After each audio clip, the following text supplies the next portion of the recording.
জনাব টিম এবং তার পরিবার সৈকতে একটি মজার সময় কাটাচ্ছিলেন।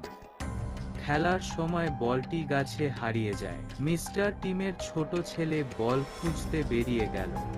এমন সময় কেউ তাকে অপহরণ করে। বেশ কিছুক্ষণ পর ছেলে না আসায় পরিবারের লোকজন খোঁজাখুঁজি শুরু করে। মেহুল কাছাকাছি ছিল এবং এই সব ঘটেছে। তিনিও ছেলেটির খোঁজ শুরু করেন। সে একজন লোকের সাথে দেখা করল যে বলল যে সে সকাল থেকে এখানে আছে এবং কিছুই জানে না। মেহুল অন্য একজনকে খুঁজে পায় যে বলে যে সে এইমাত্র সৈকতে পৌঁছেছে এবং কিছুই জানে না।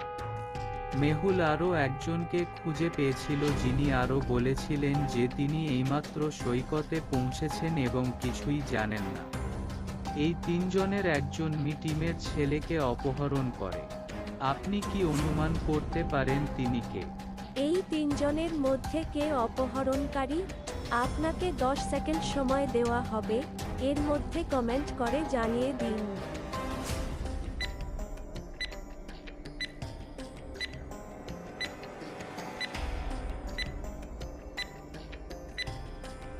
জনাব টিম এবং তার পরিবারের সবাই একই ক্যাপ পরা ছিল যা তিন পরেছে।